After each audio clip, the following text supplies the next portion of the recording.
Hello Internet, and welcome to my live reaction for Eden Zero, Chapter 200. We have made it to the big 200. When we last left our heroes, we spent a good deal of time just sort of checking in on all the various battlefields with the aftermath of the Dark Star's defeat, and Etherion safe for now, whatever the fuck Etherion actually is. The Draken Gang all comes back to the Eden Zeros. They can ready their cannon shot on Crow. Meanwhile, Aknoella has spotted Justice, is attacking him. Elsie wants to help, but she's still handcuffed. The Interstellar up in space discuss that all of the Galactica are here, including A, revealing that Ziggy is one of the Galactica, and B, including Nox. We find out a little bit about that by chapter's end, as Shiki and the gang head to this room of mothers in stasis, including Wise's mom, Madame Kurenai, and most importantly, Rebecca's mother, who is also Saint Fire Nox. And also that Ziggy needs the ethers of mothers for something, I assume tied into the being mother, but I don't know about that. But yeah, that's where we leave off, with Saint Fire Nox being Rebecca's mom. So let's dive right on into chapter 200. We get this color picture here, and we get Saint Fire Nox's color scheme. She's, of course, still pretty naked. But she, of course, has, initially I kind of compared her appearance to, Ultier, but she's also she's kind of like a blonde Ultier in her appearance. And Ziggy, it's sort of the same line Ziggy left off on last week. Saint Fire Nox, one of the Erasion 6 Galactica. She is your mother, Rebecca. An intro color page for reaching 4 years of 200 serializations. The last of the Erasion 6 Galactica has been captured. Here, Ziggy reveals a shocking truth. What will Shiki and Rebecca do in this chaotic situation? Chapter 200, Alternative. I still don't know what the title Alternative could possibly be referring to. Beyond, I don't know, maybe alternative timelines, given how big timeline hopping sort of is with Rebecca in particular. And it sure seems like after last week's reveal, this is going to be a big ol' Rebecca chapter. But anyway, when we move to black and white again, they're all just sort of, we have another panel just establishing the face-off. And Shiki just glares, Ziggy! And we see his ether lines activate, and he rushes at Ziggy. Ziggy just holds up his hand and easily pushes Shiki back. Shiki hits the ground. Pino calls, Master! And Rebecca is still just focusing, she's not even processing that.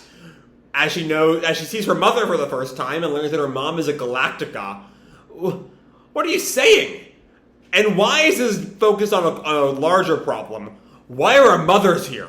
And we flash back to his mom. Or not flash back, we cut back to her. And Ziggy monologues, Wise's mother, Irma Steiner. Cause of death, having her life force stolen by Draken. Her body was studied by physicians and stored away for roughly 3 months.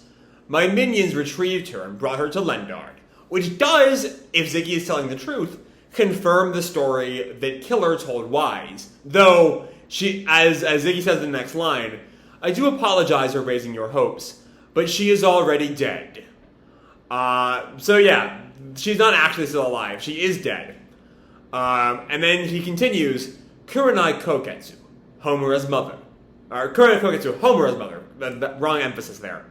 2 years ago, she was retrieved from where she was confined by hooligans on Sunjewel. Again, I don't like Kurenai's fate there. That always just felt odd to me. She was quite weakened indeed. It seems she was retrieved a tad late. She's dead, I'm afraid. So, okay. So she's dead. Rebecca's mother, Saint Fire Nox. Archbishop of the religious organization Saint Fire, who controls time. Okay. That's an interesting organization religious organization who controls time. Could Xiao Mei be tied up with that? Because Xiao Mei is also sort of time-based, what with Mildian and all. And I remember, I think it was a Reddit theory that Xiao Mei might be like Shiki and Rebecca's future daughter. And we've known Rebecca's powers related to time, because Leaper is related to time. That's the whole going back to the past, creating new universes by time travel. Lots of pieces. Mashima is just like dangling in the air. I need to know how they all snap together. Anyway, Ziggy goes on. That power was deemed as a threat, and she was recognized as one of the Erasion Seis Galactica. She was difficult to retrieve, indeed. All of her followers were wiped out. However, she is still alive. Okay. So, she's still here. I don't know. Where are we going with this, Mashima? And Rebecca's just horrified at this revelation. Mom? And Pino notes, so the life signals were coming from her? And we get more. This is Reen Rutherford, Jean and Clean's mother. She is dead. And this is Uraha Husert, Laguna's mother. She is dead. And then we have this little translator note. Her surname, Uraha's, is, in Japanese, is Rizarudo. Is different, but still similar to Laguna's surname, Husarudo. Could be a typo or her maiden name, but there's no confirmation. Like, yeah, that'd be an oddly specific, like, maiden name. But I don't know. Maybe they're wrong. I don't know. Finally, Shiki. And then he just sort of cuts the idea that, like, we can find out Shiki's parentage. I regret to inform you, my boy, that your mother is not here. And Homer just questions, clearly shaken up by all this. But why are our mothers here? The retrieval of your mothers was merely to set an example. Any mother would have sufficed. There is a particular ether that only mothers possess. The power to create life. Collecting it will unlock the way to Mother herself. Okay. Interesting. Because I thought that's what the relics were. Are the relics just like items coated with this mother ether? That like, are, like maybe items that mothers in particular held dear and then sort of lost over the eons? That when you gather it can lead to mother? And I don't know, maybe just gathering it straight from the source is, like, better than relics. I don't know. But Shiki questions, Mother, to bury all humanity, Mother, the source of all life, must not exist. I will seek Mother out and destroy her. Okay. So that's why he wants Mother. I guess Mother could just keep recreating humanity over and over again? I guess? I don't know. And that just stuns everyone. Just the idea of, A, finding this god figure and then killing her. But Shiki goes on the attack. I'm gonna stop you! It all ends here for you! And he lunges at Ziggy, and Ziggy just casually activates Wormhole. And the wormhole surrounds Shiki and sucks him up into it, shocking Rebecca. Shiki! And he just poofs away. And Ziggy walks into a wormhole of his own. Shiki and I need to have a talk. Pardon me. But first, I have something good to tell you. The center of Lendard you've been after is right here. Best of luck with your Operation Planet Eater. Okay. So I was highly skeptical that Planet Eater would work anyway. I think I mentioned before my like perfect ending to Planet Eater would be the chronophage eats Lendard and takes like 5 minutes of time, or even 30 seconds as a callback to Ultir. Especially given how close Nox looks to Ultir. Would be a nice little callback there. But the important thing to note there is that Ziggy knows. Could there be a spy in the ranks? I don't know. And Rebecca reacts, where did Shiki go? And Pino tells her, he was teleported to another location. And then Happy gets the same question I asked. How does Ziggy know about Operation Planet Eater? And Pino now, cognizant to the implications of that. An information leak? Inconceivable. And Wise is just furious. So there's a turncoat. But Homer stops him. Enough, Wise. There's another matter to attend to. The chronophage is summoned, and we see Irma, Kurenai, and Nox. As Rebecca just comments, I can't do it. And just the idea, I mean, if they're already dead, well, I guess for Rebecca in particular, like worst case scenario for Wise and I mean, worst case scenario for Homura, somehow her mother comes back to life. Worst case scenario for Wise, his mom just stays dead. Worst case for Rebecca, she loses her mother just after finally realizing that she has a mother. Which, you know, completely changes the stakes of Planet Eater for her. But then we cut to this, some other part of Lendard, I think. The architecture still looks like it's Lendard. And Shiki lands on this big old tower, and he looks around. Where am I? Where is everyone? And Ziggy appears. Calm yourself. You are the only one I've brought here. And we get the face-off. The big Chapter 200 face-off. Shiki and Ziggy stare each other down. And Ziggy asks, So we're settling this one-on-one, Grandpa? Of course. That is my mission. And Shiki, like, readies his attack. Ziggy also readies his own attack. They both start Magimech attack.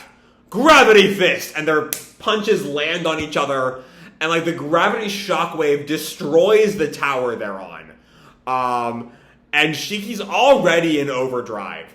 As they're just floating in the air, you know, manipulating gravity to go at each other. And we just, like, Shiki headbutts Ziggy in a full-on 2-page spread. I love the little, like, scratchy lines here, like, emphasizing just how, like, fierce this whole, like, moment is. It's so fucking cool. So fucking cool. And they separate for a sec, and Ziggy tells him, That's my boy, Shiki. You've grown stronger, haven't you? And Shiki readies his next attack, and it lands. Knocks Ziggy down a little bit, not a lot. Not enough to stop Ziggy from coming up and kneeing Shiki in the chin. And Shiki comes at him again. Ziggy manipulates some of, like, the rubble of the tower and sends it flying at Shiki. Shiki deflects it, though, with his own gravity. And they just, you know, keep staring each other down. I really love, by the way, the sort of metaphor, or not metaphor, the parallels here. I never noticed before. Ziggy is missing, or, you know, his right eye has that dot of activation, and his left doesn't. And in his overdrive form, Shiki's left eye stops working, because he lost it in this fight with Shora. And I guess his O-Tech doesn't really work in overdrive. So there's a nice little bit of parallel between grandfather and grandson. But they just sort of float in space amidst the rubble of the tower. And Ziggy comments, So, this is one who has gone outside the moment of time. That's a weird thing to say. As Shiki points out, also kind of coming out of overdrive, we can see his eye, you know, his lost eye seems to have sight in it again. I don't know. What are you talking about? And Ziggy just stares at him. And then we cut to 20,000 years later. The kind of conceit we have not seen since, like, Chapter 5. You know, when we had the B cube. I don't remember if that was 20,000 years later or not. But still. No, this is a follow-up to that scene in Chapter 5. Holy shit. With the B cube, with the Rekka's B cube, that's Eden Zero engraved on it. And it starts to beep. Or no, they hear a beep from somewhere else, and the two guys note, Impossible! The signal. It's a life signal. Survival of the male specimen confirmed. He's alive. And we see around them the wreckage of a ship. Traces of Eden Zero 20,000 years later. Who is the survivor of this desolate universe? To be continued after 201, Melt. Okay, Okay. Those last 2 pages. Okay. You know, I kind of assumed Majima had, like, forgotten about that. You know, in the vein of Zhao Mei's little monologue when this was first introduced, who gives a damn about time in this story? That this was something that's just like a random little tidbit that was never really going to get brought up again. And then, wham! Majima just brought it back! What a man! What a king! Okay. So, I don't know. I like, normally, if I had a little bit more to go on, I would, like, maybe pick at that final scene, see if I could work out what's going on. I have no idea. Beyond, I don't know, maybe the gang loses? I mean, I mean, obviously, that's the implication by the wrecked ship. But, like, the gang loses, and Shiki, how do I put this? He's somehow in, like, a hibernation, I'm thinking chronophage. I'm thinking the chronophage is involved. If, like, Shiki goes into some hibernation, he somehow uses the chronophage to get back to 20,000, to the present, 20,000 years in the past. I don't know. I just don't know. So let's not worry about that. Let's talk about the rest of the chapter. Because we can worry about 20,000 years next week, I reckon.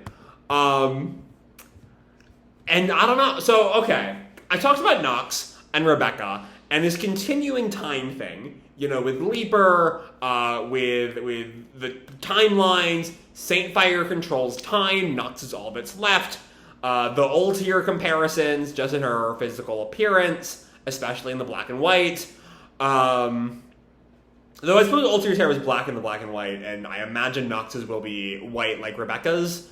But still, there's definitely a lot of, like, you know, it adds to my theory that the chronophage will hit, but it won't really do anything, a la Ultier's big sacrifice in the Grand Magic games. And if we follow that metaphor through, well, it will seem like it doesn't really do anything, but it will give everyone just a little bit they need to, like, save them somehow. I don't think it's going to be a one-to-one thing with, like, everyone happened to die in the minute they got. Maybe it will be, like, Rebecca gets the memory, like, because we know memories can exist outside of universes, because Shiki, when in his overdrive form, can, like, funnel different universe memories into himself. We saw that in the Belial Gore and the climax of the Dragon fight, and the stuff with Wizard. So we know that's a possibility. I don't know. But then also we find out there's an information leak, that somehow Ziggy knows about Planet Eater. And I genuinely don't know who it could be. I don't think it's any of the Core Four. I don't think it's definitely not Laguna, after all of his development back in the Owie War. I don't want it to be the Rutherfords. They also had such good development during the Owie War. And I don't want it to be Hermit. I think it's Mosco. Or Connor. It could be Connor. Connor is the... No, I think it's Mosco. I think it is Mosco. I think Connor is the obvious red herring. I think it's Mosco. Like, Connor is too obvious of a red herring. He already has, you know, in each universe, the connection to Ziggy. He's the obvious choice. And, you know, even with my, I think he's going to be a red herring thing, I'm 85% sure it's going to be Connor. But, like, I'm almost positive it's not Hermit. She has too much of a connection to the, like, she has too deep a friendship with everyone. And that kind of, you know, once you take everyone off, it's not Couch Poe. She's an angel. I refuse. Also, she's a human, and, you know, I think it being Mosco fits into Ziggy's hatred for humanity. Sure, he's willing to use humanity when he needs them, as we saw with Connor 3's backstory, but that's not the same thing as willing to rely on them. I think Mosco is the spy. That is my theory. I'm setting it down now. Mosco is the spy. When I am right, come back to this video, and you will see the proof that I'm right. Mosco is the spy. Okay. So, Mosco's the spy. They're gonna work that out eventually. And then we just get the really cool fight with Shiki and Ziggy. And I really hope we get far enough in the anime to see this animated. Because, you know, I know, you know, the director passed away as the first season was ending, but I still hope some of his energy, like his direction on the gravity scenes, on the real Shiki, like, gravity manipulating scenes was so good in the anime. And this is a fight with two gravity users that really needs that. So I hope we get to see that if and when the anime makes it to the Kaide War. And then, yeah, there's that ominous outside the moment of time from Ziggy that leads to the big ol' 20,000 years later. Flash forward. And God, I got nothing from that. Either way, huge fucking 200th chapter. I cannot wait to see where we all go from here. With the spy, who is definitely Mosco, with the Shiki Ziggy fight, with the future, with Nox. I'm just pumped to see it. So with that said, I'm going to leave this video off here. Hope you'll enjoy the chapter and the video itself. If you did, feel free to drop me a like or subscribe, or, do whatever makes it happy, And as always, your life is your own, okay? Bye!